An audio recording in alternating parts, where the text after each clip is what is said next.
This KFAN podcast is sponsored by Builders and Remodelers, exclusive Twin Cities provider of Elements Windows. Get the highest quality windows at unmatchable value. Visit buildersandremodelers.com for more details.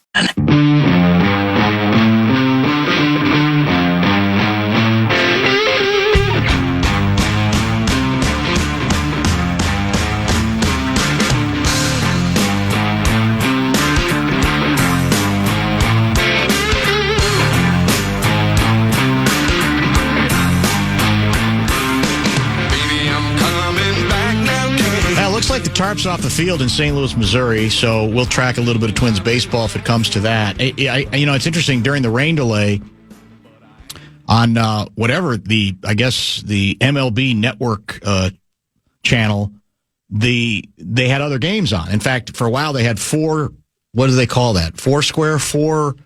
pictures in a picture, different games. And a couple of people said that they were worried.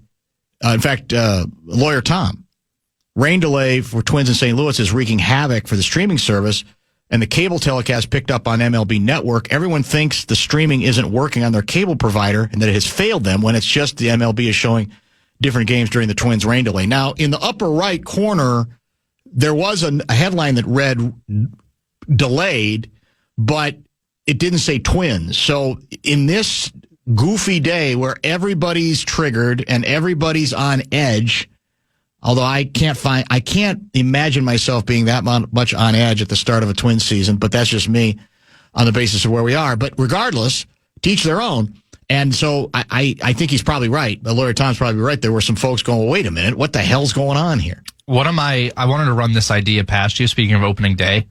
One of my diehard ball guys hates the way that they do it. And he said, why don't games start at noon Eastern with a new game starting every 45 minutes? Your thoughts on that? Say that again, noon? So the first game starts at noon Eastern. Oh, I see. And then there's a new game every 45 minutes. So that way, at the end of the day, you would get end of a game. You kind of like that, don't you? I kind of do. Well, It's gimmicky. But you're not a ball guy. You're a hockey true. guy. That's it. That's true. Yeah, and baseball is a marathon, not a sprint. That's right. You want the sprint. But you just want a sprint version of baseball. Yeah, maybe there's something to that. A couple of people are saying the Padres, when they made that switch, lost $90 million switching to MLB. So we'll take them at their word. I have no idea. Like I said, I'll be shocked if it does all that well. Now, if the Twins start great, what impact does that have on people going, you know what, I kind of want to watch them, and I guess I'll go ahead and make the commitment to the bit. Can you go, if you stream, can you go month to month, or do you have to go for the whole year? Is there a month by month? Is there a game by game option?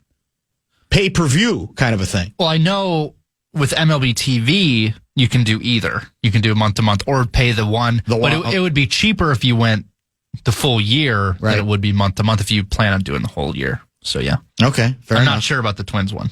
I read in the Star Tribune the Twins opener is being broadcast in Venezuela, but not here. Pathetic. That's a callback. That's from 612 guy. What else do we have? People don't like the tush push because the defense isn't allowed to push back like that. Yeah, I hate it. And I like the Seifert argument where you go, don't make it about so much about not being able to stop it. Look at the circus that the game briefly turned into on that occasion when, this is your prime time of the year, right? And I think he's right. It's like the defense say, okay, if you're going to allow this nonsense, then we're going to do stupid stuff. You're almost, when the stakes are high, you're almost demanding we're left with almost nothing else that we can do. And to me, all of that should reinforce the notion that it's a stupid play. And even if it's arbitrary, you can outlaw a play. You can do it. And like I said, I like the compromise that apparently the Packers are going to say, yeah, do it past the line of scrimmage, but not behind the line of scrimmage. 612 guy is claiming KOC is going to be on with PA on Monday. So maybe we'll get more on A-Raj. My guess is he's going to be fairly reluctant to go too far down that road, but I'm not sure. Question nobody is asking. is Rodgers willing to be a backup and a mentor to McCarthy? Why has no one asked that? Because we already know the answer, Paul. The answer is no, he would not be. I don't think there's any and let me add this. I wouldn't believe him even if he passed a polygraph test and was strapped to one when he answered the question. I wouldn't believe him. You have to, if you're going to continue to tease the notion of Aaron Rodgers in Minnesota, as much of a long shot as it is, you're saying he's coming here to start. Period. Full stop. End of sentence. End of paragraph. There's no way around that. And if that bugs you, then for a lot of people, that's another reason to not get him. But I'm not one of those people who thinks that somehow McCarthy will be contaminated by his presence. I think that gets overdone, quite frankly. And the mentor thing I also think is rather overdone. I really do. But you're not. That's not an option. The only option is as was laid out at the presser yesterday, which flat out, again, for the people who don't want to believe it, confirmed they had, especially KOC, ongoing conversations directly between KOC and Aaron Rodgers about the possibility of him coming here. Now, ultimately, he's not here. And I think it's unlikely that he's going to be here. But I think they are prudent playing this out the way they are until, like I said, one of two things happens. McCarthy is kicking everybody's butt and makes the whole thing moot into training camp and preseason and whatever else. Or B, Rodgers signs with the Pittsburgh Steelers, at which point then you can all move on. Now, the other factor we talked about was a backup quarterback, which eventually the Vikings are going to have to sign. They're going to have to add to the equation, too. So that's where we are on that story. We are going to talk plenty of hockey. Russo Radio is scheduled to join from the X at 5 o'clock. In fact, it's an early game. So we are going to be out at about 6:10 or 6:15 this evening, heading straight into, I assume, Wild pregame with Fallness. And then the Minnesota Wild. Who are we playing tonight? The Capitals. The Washington Capitals? Mm-hmm. And Alexander Ovechkin. Ovechkin plays for them. He does. And you tell me he remains 6 goals short of Gretzky. Is that correct? That's correct. So he'll get it this year then, right? There's enough games left, isn't there? I mean, is he slow? Wild of 10. He's kind of slowed down, though. I thought he was at 10 like a month ago. Am I wrong? I mean, that's been possible. Wrong before. Yeah. In any case, that's what we have coming up later tonight. Let's talk Big Dance. The college basketball men's bracket is back and running tonight. Some very interesting matchups. And we'll check in with our favorite college basketball expert, Rick. I was going to say Rick Pitino. No, he's Rick Bozich. But we'll also talk about Richard Pitino, who has a new job. And Bozich has written a column, kind of an ode to Richard Pitino as well, as he makes his move from New Mexico to Xavier. Is he a fraud for melting down like a lot of coaches the other day about the absurdity of the portal when less than a week later, funny, he finds himself in another position, another head coaching position? All that and more with Bozich. Hey, I don't know if you heard, but the Gopher women's basketball team, they've advanced to the WBIT quarterfinals and need you at Williams Arena tonight as they host Gonzaga with a trip to the WBIT Final Four on the line. Tickets start at just $17.50. Get yours, gophersports.com. Well, when Major League Baseball season opens, who else do you think of on this show but the crusty, curmudgeonly number one Chicago White Sox fan, Rick Bozich, who also has covered college basketball for decades. And Big Dance begins, I should say the Sweet 16 begins. The Big Dance continues tonight in a couple of sites and tomorrow in a couple of sites, including the one that, well, are you in Indianapolis right now, Rick Bozich? I was. I drove home. We're driving back and forth. Gotcha. So you were there for the press conferences today. Before we get to that, is there any reason to believe that your Chicago White Sox, well, I guess it would be hard for them to be as bad as they were last year, right? Even if you try, wouldn't that be challenging, pretty difficult to do? Yeah. I mean, in our lifetime, the only team that won fewer games was the 1961 Mets, and the White Sox lost more than that team. So it would be back-to-back years of historic losing. So hopefully it's not 122 losses or more, but they have traded away 2 or 3 of their best players, so they could be worse. They could be.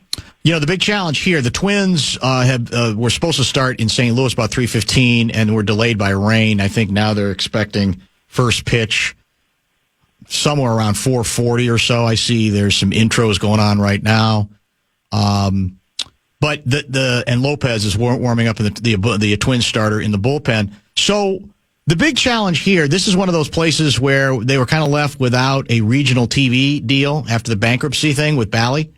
And now, in fact, the deal with a number of with Comcast and DirecTV literally was not completed until late last night. They've got a streaming option as well. So it's confusing, man. I think a lot of people, those who do want to plug in on the Twins, despite, the way the season ended last year and the fact that they're basically up for sale, I think a lot of fans are frustrated because it's come so late and there's so many confusing, especially I don't want to stereotype old people necessarily, but a lot of us who are older are not really good at navigating the various, streaming ways. You got to do this, you push this button and you try this and everything's fine. It's very daunting for those who just, where do I go to watch the bleeping game? You know what I'm saying? It's a lot more complicated than when we were kids. Just put it on Channel 9. It's the same thing you hear from Big Ten football and basketball fans when the games are on Peacock. Like, I got to buy another subscription. I'm not going to do that. Yes. It's not just the Twins. It's the Reds and a lot of different teams, and it's going on in Chicago too because NBC Sports Chicago went out of business, and Bulls and Blackhawks fans have struggled all winter because the Chicago Sports Network or whatever it's called isn't on the cable system. And I still don't think it is. So the only way you can watch the White Sox is if you buy a subscription to the Chicago Sports Network or you go back to 1957 and put an antenna on your roof. Those are the days, weren't they? Those are the days, and they're long gone, by the way. They're long, long, long gone. All right, we'll leave the baseball at that. But does your club open today or tonight or tomorrow? What's your schedule? Yeah, they're winning 3-0 in the bottom of the fourth. Oh my God! Could you end the season right now? That's what you'd want, right? Be the way to go. The first time they've been over 500 since 2005. God. Oh my goodness. Well, more on that later.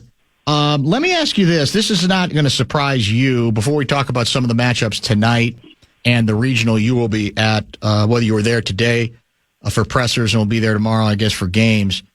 So somebody, I think this might have been CBS Sports, put together, they got some analytics regarding the true influence of the transfer portal. We all know, we talk about it endlessly. We all know it's here to stay and how constant it has become in college basketball.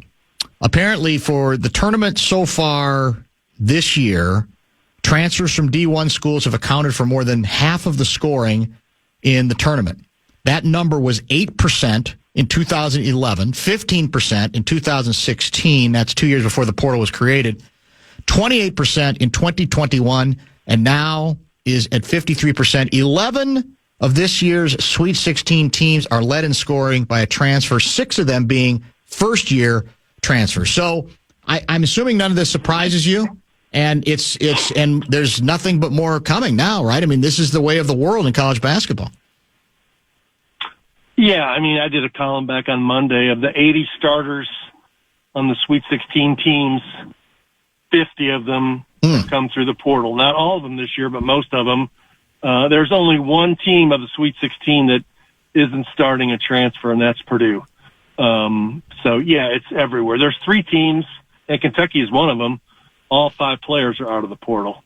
So not only is that going on, but right in the middle of this, everybody else is, and the teams that are in the Sweet 16 are chasing the portal, trying to build their roster for next year. Yeah, that's... what did you make of the, I meant to play it yesterday, we didn't. We may have it somewhere in the system, but it's probably too long to play now. Izzo has gone viral with some of his comments about the portal and about, I'm basically saying, even if it costs me, I don't care. I'm just going to concentrate on the players who are with me, that I'm invested in, that are trying to make history. I'm not, if I lose a player or two, too bad. I'm not going to worry about it. What did you make of that? Like as though I'm old school. We remember when, I was the last class that freshmen couldn't even play. They had to play freshman ball.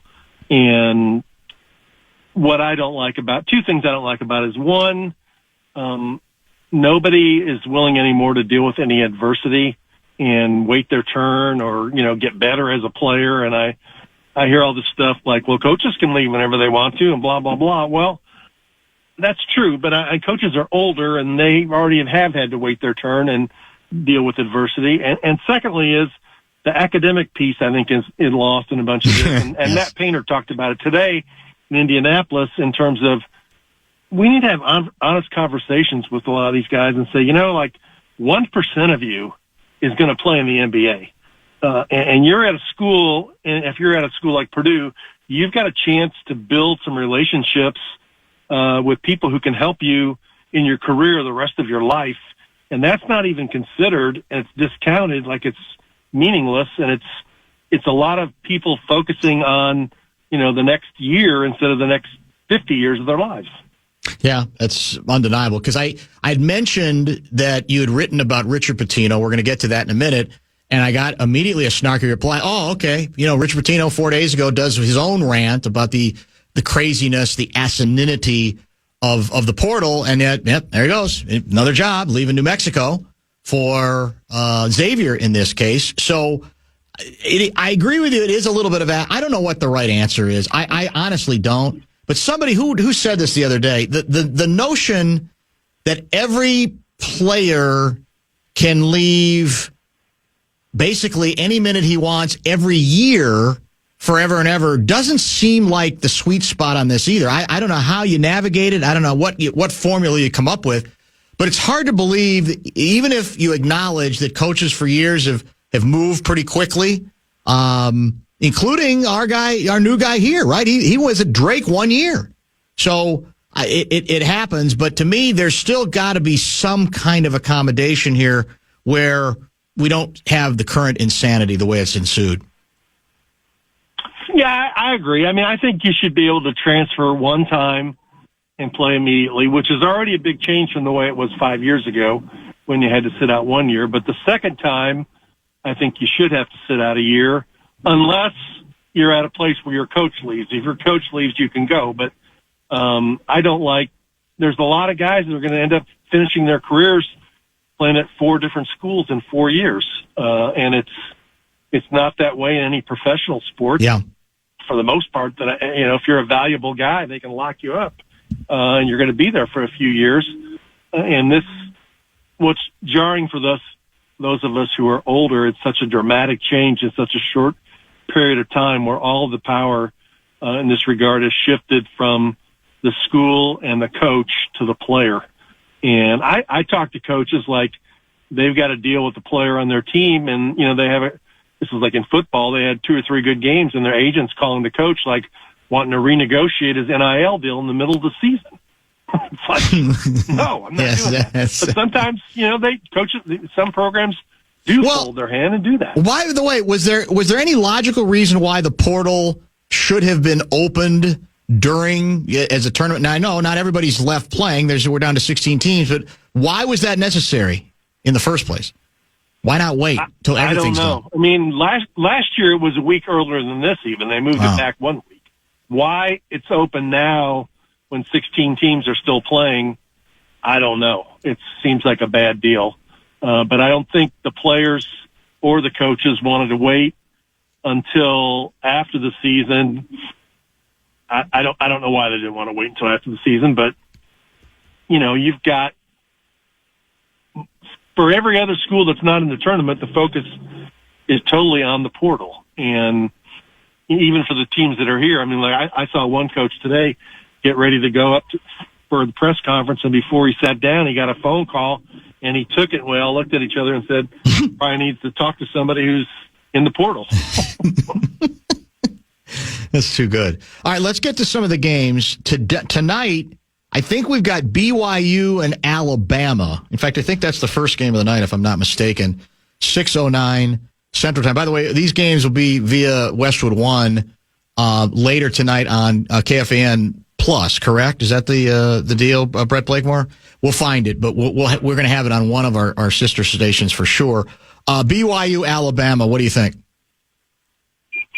I picked Alabama to get to the Final Four, so I'm going to stick with Alabama. My concern with Alabama is they aren't a great team. They're a really good offensive team, and they've been vulnerable a little bit. BYU started the season slow, but they played really well last week, and they, as like most BYU teams, because they have guys who've been on mission, they're a little bit older, but I still think Alabama will win. Maryland, Florida. That's a 4 versus top seed Florida also tonight. You know, when the tournament started, I picked Maryland as my surprise team to beat Florida, considering all the stuff that's going on with their coach, Kevin Willard, who most people say is out the door as soon as their season ends. He's going to be the next coach at Villanova. I think there's been a lot of distractions. So I think they're the number 1 seed. They're a great offensive team. Florida's probably going to win that game. All right. Next up, we've got, I think 8:39 Central, Arizona versus another top seed Duke. Yeah. Duke is loaded. They played great in the tournament. They're blowing people out. They got flagged. They got 3 top 20 NBA draft picks. And their guard, Proctor's been the best 3-point shooter in the tournament. So unless something crazy happens, I think Duke will win. Is Flagg, what do you think of, I mean, he's obviously, I think, the number 1 pick, but is he going to be a superstar? Is he going to be a star? How does he translate to the NBA? Yeah, is he going to be like Leitner, or is he going to be like Grant Hill or something, which they were different in the pros? What I have to try and remember with Flagg is he could have been in high school this year. Yeah, that's crazy to me. Reclassified. So what he's doing really, he just turned 18 during the season, so he's young. He's really fundamentally sound. He's a good athlete. He's not a great athlete. I think he'll be a very good player in the NBA. I'm not sure he'll be a 10-time All-Star. So I think he'll be good. He won't be Adam Morrison, but he won't be Larry Bird. He'll somewhere be in between. Arkansas, I think the last game of the night in terms of starting time, which is 9:09 Central, is the lowest seeded team left, I think. Arkansas, your guy, Coach Cal, against Texas Tech. What do you think? That's the most fascinating game on the card. Texas Tech is the most unknown team left. Nobody even knows their coach, Grant McCasland. They're kind of unknown in the Big 12 because everybody talks about Houston and Kansas and Iowa State, but they're good. But Arkansas actually has the most McDonald's, other than Duke, the most McDonald's All-Americans. They've got 3. And Coach Cal has been on this sort of, what's the right word? He beat Pitino last week, and people have his last memories at Kentucky were getting beat by St. Peter's and then Oakland last year in the NCAA tournament, and people kind of wrote that he lost his fastball. They started 0-5 this year in the SEC. Everybody wrote him off, and now a redemption tour. Yeah, he's won 2 games. They're really talented, and it's almost like they've become the default Cinderella in this tournament. So I'm going to go with Arkansas. I think they're kind of They got this kid Boogie Fland, who's a freshman point guard, who's really good from New York City. He just got back during the NCAA tournament from a thumb injury, and he's good. And they got DJ Wagner, who was a McDonald's All-American and played at Kentucky. So they got a nice squad. Who do you have winning the 2 games in Indy where you will be tomorrow? I picked Tennessee to beat Kentucky, even though Kentucky beat them twice during the year. And Tennessee is favored by 4. But I think that that'll be a really close game. They're both good teams. They've played each other twice, and Kentucky did win, but in the other game, I got Houston beating Purdue. Houston's a really, really good defensive team, very physical. And then I got Houston getting through the regional. Kelvin Sampson's team the regional. They're really good. They won the Big 12 by 3 or 4 games. They only lost 1 conference game. The regional is at the football stadium, correct? Lucas Oil, yeah. Lucas Oil. Yeah. Okay, so what kind of crowd will they have tomorrow night? I think it's set up for like 35,000. It's not set up like the way it is in the Final Four, where they put it in the middle of the football stadium. It's down near the south end zone. So It'll be a huge crowd. I mean, Purdue and Kentucky and Tennessee fans can all get there easily, and That's true. Houston will probably have the smallest crowd, but Kentucky fans and Purdue fans will pack the place. So let's talk a little bit about two coaches. One of them you wrote about, you know well. We got to know well on this show. In fact, we had Richard Pitino on last week before his tournament activity. Had a really nice conversation with him, as always. And so you wrote about his move from New Mexico to Xavier. Why did you write about him? What strikes you? What struck you about this story or about him enough to say, I think I'm gonna do a little ode to Richard Pitino?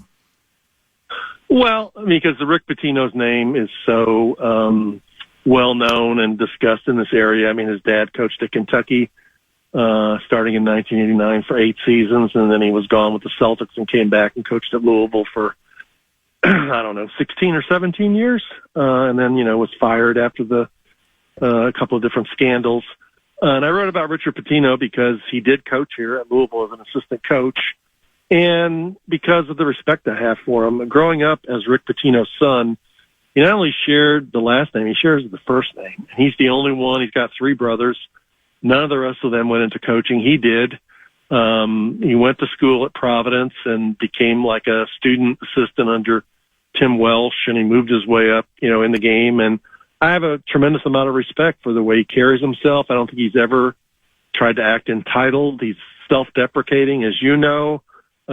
He got fired at Minnesota or left on his own, however you want to view it, and kind of built his name back by going to New Mexico, it's a good job, but it's not a great job. The 2 coaches that preceded him had gotten fired there. If he had gone there and failed, he probably would have been done. Yeah. But he succeeded and did a really good job the last 2 seasons, and now he's going to be actually close by. Xavier's only an hour and a half away from here, and when he's going back into the same league as his dad. So I thought there's a lot of material there, and I really like Richard. When he was here at Louisville, he was always good to deal with, and I've stayed in touch with him since he's gone, as have you. And he's a normal person. I mean, a lot of people that grow up in those kinds of circumstances can act a little entitled, and he never acted that way at all. I believe one of the previous coaches fired there was Steve Alford, correct? He left on his own for UCLA. Oh, okay, that's right. The next two were Craig Neal, and then I forgot the guy who was after Craig Neal, but they both got fired there. And Fran Fraschilla was a good coach, and he went there, and I don't think it went that well. So New Mexico basketball has a good following, but because they play in the Pit, which is a huge arena, but there's no recruiting base in New Mexico. High school you're not going to win on New Mexico high school players, so you got to find them elsewhere. And Richard's done, and he lost, I think, 2 of his best players this season. Mashburn's son left and went to Temple, and I think another kid who's a good player at maybe Texas Tech left. And despite that, he won the league. So Richard, I think, proved that he can coach this year. I bring up Alford's name because he strikes me as one of these guys who once upon a time was a big golden name, obviously with the Indiana background. But why has he become, where is he now? Is it Reno? I mean, Nevada. He's like buried, right? It's like like when Indiana was looking, I mean, his name didn't even come up anymore, right? Which once upon a time, Other than with Dockich. Yeah, Dockich is the only one you mentioned. Is that right? Yeah.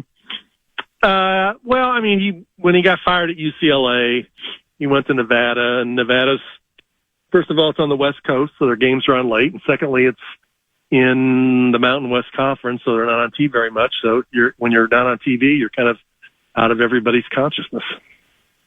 That's a fair point. Last item for Rick Bozich for today. As you know, it wasn't really much of a secret. Niko Medved does indeed get the Gophers job. We had him on, was it yesterday or the day before? The day after the press conference, whenever it was, and had a nice conversation. It's hard to know, what you're getting. Everything I've heard is the guy can coach. The question might be more, okay, in a town like this, do you need a little bigger personality? I don't know. But you talk to people. You're very aware of the name. Give me what you hear on Niko Medved and whether it might translate in a place where, I mentioned to him, since Clem left, under horrific circumstances, of course, the team has finished with a winning record in the Big Ten 3 times. That's 3 times out of basically the past 25 years. I'll say 2 things. One is I've heard the same thing you just said, that he's a really good coach, but he's not going to dominate the room with his personality. So how important is that? I don't know. I mean, I don't know how much you need that to get people. Winning will pack the facility. That's what's going to pack the facility. Your personality will only go so far, as we saw when we were in college with Lee Corso. Great personality, but after a while he didn't win, and it doesn't work after a while. You can only tell so many jokes. But the question with any coach at Minnesota is he going to be able to get some and a few more of those good Minnesota kids, Minneapolis area kids who consistently have gone elsewhere and been very successful? I don't know. I mean, it depends on who he gets on his staff and how well they can recruit, and then most importantly, what their NIL budget is, because that seems to have been one of the big missing pieces for other people who coach there, is the really good kids from your city go elsewhere. Yeah, that's part of it. I definitely think they're claiming the NIL is going to improve, and on the revenue share, they're sending out signals like we're going to be top 5 in the entire Big Ten, that they have figured out a way to earmark a percentage of the money that's going to let them play. There's 12 Big Ten schools that have claimed they're going to be top 5. That's the problem. Exactly right. How many times have we heard that before, right? So we'll see. Yeah. The proof will be, but that's a piece of it, like you said, now that can't be denied, because it is, in fairness to Ben Johnson, who I think was put in an unfair position from the beginning here, trying to learn to be a head coach on the fly in the bleeping Big Ten, which is tough. He had some players, good players. In fact, a couple of them in the tournament, one of them still in the tournament, that literally left, not because there was any dissatisfaction here, but because the Gophers couldn't come close to matching the money. Yeah, I mean, he's going to find out what everybody else finds out in the Big Ten. I mean, or the SEC. I mean, everybody's good. Everybody wants to win. Yeah. And, we've seen that. Michigan State, Wisconsin, and Purdue have pretty much been the big 3 in the Big Ten for more than a decade. And a couple of other teams, Illinois occasionally popped up there. Indiana had a good year or two. McCaffrey's had some good times. But the only ones who've been consistent winners have been Izzo, Painter, and then guards done a good job taking over for Bo Ryan. So, it's a tough league, and it got tougher this year with the travel and the other issues with the West Coast team. So I wish him the best. Thank you, as always, for the time, my friend. Have fun doing your daily commute. How many times are you going to be going back and forth between Louisville and Indianapolis? We'll go back tomorrow. Yeah. I don't think we're going to go Saturday for the press conferences, and then if Kentucky wins, we'll go back Sunday. Go back on Sunday. Perfecto. Thanks, man. We'll be in touch. Enjoy baseball. Is your team still ahead? You still got the lead? What? I've been on the phone. Sorry. Listening to the radio. My bad. Called me, so I think we're up 3-0. If we're not, I'm going to blame you. It'll be my fault. Thank you. We'll talk soon. All right. Bye. Rick Bozich, WDRB.com is where you can read his fine work. He's also a sports broadcaster for that Louisville, Kentucky station. Former, like me, ink-stained wretch for decades at the Louisville Courier-Journal, Louisville, not Louisville, Louisville, Kentucky. A pause here. We'll finally pay off the tease that we offered up about, 45 minutes ago, and then we will prepare for Russo Radio from the end. Welcome to the perfect night in Minneapolis. Simple Plan is coming to the Armory August 19th with special guest Bowling for Soup, 303, and Lolo. Don't miss out on a night of nostalgic early 2000s anthems. Tickets are on sale now. Get all the details, KFAN.com, keyword calendar. No top 5 at 5 today. We're going to the X and for our conversation, our weekly discussion with one Michael Russo of Russo Radio fame. Will be out a little early today, about 6:10 or 6:15, because the Wild have an earlier start tonight. It's a national TV game against Washington, so we'll be out around then. And the deal on the Fan, I think, after the Wild tonight, you'll have Westwood One's ongoing Big Dance Sweet 16 coverage. Until then, might be Plus, but I should also add tonight at 7 on the Plus, it's Golden Gopher women's basketball taking on Gonzaga. That's on the Plus tonight. And Golden Gopher men's hockey tournament, NCAA tournament action, will be on AM 1130 tonight. Newstalk 1130. That is also available to you. And again, the beauty of the way to do it, see, we were talking earlier about it's so confusing. So many different channels and what. Just get the iHeart Radio app. It's free. And then basically all of the KFAN family stations will come up. And in fact, you can create your own presets, right? And so you can just click from one, literally from the other, and you don't have to have a remote to do that. Your phone is the remote. You use your index finger. You can move from one to the other, back and forth, back and forth. You don't have to worry about how good the signal is because you'll be doing it online, right? That's all that matters. So you have great options tonight. Hockey tonight, college basketball men's side tonight, college basketball women's side tonight. And with all these presets. And college hockey. And college hockey as well. With all these presets just right at the tip of your fingertips, how much do you think the monthly subscription or, God forbid, the yearly subscription is to this thing? Well, it's a little less than subscribing to the Twins. I know that. In fact, it's a lot less. It's zero. It's free, and free. By the way, the longest build-up to the opening pitch in the history of baseball in St. Louis right now. I mean, they had like a monster truck rally on the field for a while. Did you see that? They're a good baseball town. They are a great baseball town. There's no question about that. So here we go. It looks like we are indeed about to start. So we'll keep an eye on that game as well. But let's pay off the tease regarding an update on Golden Gopher. Oh, my God. On Minnesota Timberwolves ownership situation. We thought we had a winner.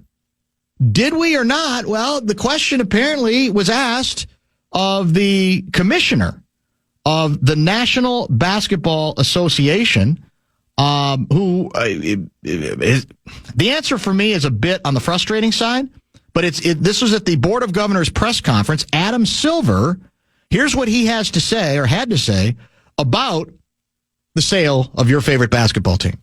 On the Timberwolves, so where that stands is Glenn Taylor does have the right to appeal, and I know he is considering his various options right now, and I believe he's also talking directly to Mark Lowry and Alex Rodriguez. So, we're on hold there and waiting for decisions among the parties. Way too diplomatic for me. Now, again, if in the deal was you have till May to appeal, and that's what Johnny confirmed with us, I think on Tuesday when he joined. You got to stick to it if you're the commissioner. You can't just unilaterally decide. I'd like to think it's sometime soon, if not already, Glenn Taylor would have the grace, the decency to just say, I'm done with this. There's no appeal. There's no grounds for appeal. I might not like it. Now, I don't know what it means when the commissioner says they're having conversations. What does that mean? Does that mean, well, maybe we come up to some terms where I keep a certain percentage more than I thought before, but you guys run it? And I keep my seats right next to the Wolves bench. I'm not sure, but it's to me unfortunate that after all the months we waited for the case to be heard, and then the ruling to come out, we're still sitting here with the Board of Governors not being given the opportunity to say yay or nay on whether these guys have the financial wherewithal, which at this point I think they probably do. To get this deal done, because now we've learned it's not just A-Rod and Mark Lowry, it's not just Tolosa, but it's former New York City Mayor Bloomberg as well. That's got to be a big piece because his pockets are empty. And somebody texted earlier, maybe it's not a bad idea. Maybe we can get Bloomberg to buy the Twins. He's got deep pockets, right? Yeah. I bet you he'd spend a dime or two. In any case, that's where we are with the Wolves, who are still off today. I think they're back in action tomorrow night against the Phoenix Suns. I had my original open today was LeBron James related. I'm hoping in the 5 o'clock hour we'll finally get to that story. LeBron had a really nice, dramatic game-winning tip last night in Indianapolis to help the Lakers knock off the Pacers. But the bigger news, oddly enough, that LeBron made was, I believe it might have been the day before. I don't exactly know when it was taped. But while he was in Indy, I should say, he went on ESPN. Is it McAfee? He's got the big arms. And bases his show is based out of Indianapolis. And I think it was 90 minutes with LeBron. And there was some stuff that was kind of fun and kind of interesting and kind of entertaining. And then there was some stuff that was just bizarre and asinine. And maybe any interview goes that long, you're eventually going to get to that place of asininity. But I want to talk about some of the stuff that there's this weird contradiction among players in this league right now, current players, and most notably LeBron. This sort of double standard they have because of this belief that today's players get knocked too much, and then they go into martyrdom mode. But if you learn what else LeBron had to say during this interview, you'd scratch your head and wait a minute. I thought it was about positivity. I thought it was about respect. I thought it was about let's talk about the basketball. You listen to some of the interview and you go, well, that doesn't sound like the same guy who's been lecturing the rest of us on exactly what and how we should be talking about stuff. So we'll save that for later in the 5 o'clock hour of the broadcast. Twins are batting in the and it's against our guy Sonny Gray. I forgot about that. Gray versus Pablo. Interesting. Didn't need him. We didn't need him. This is rare for us. We just our second hitter struck out, so it's 2 out, nobody on for the Twins in the top half of the first inning. No, and what's interesting is, and this is another story I want to get to in a little more depth later in the show. Interesting piece in The Athletic from Dan Hayes, allegedly laying out the post-mortem on the team's collapse last season, what Rocco thinks needed to change, how their approach changed dramatically in spring training. Is it window dressing? Is it meaningful? But it did also lay out a couple of things, including the notion that there were drills hitting drills during which players were asked to hit to, wait for it, make sure you're seated, you are seated, to the opposite field. The opposite field. Something that I thought we'd long ago given up on, we didn't care about anymore. That and base running, which is another issue. But we'll try to squeeze some of that in as well. If you have questions for Russo on your favorite hockey team, the Minnesota Wild, you can hit the Bradshaw and Bryan KFAN text line right now. That number is 64686. 64686. We got the talkback line as well. You can get in on that too. So let's stay on schedule. We'll prepare for some hockey conversation. We'll talk about hockey immortality tonight. And no, I don't just mean Russo Radio himself.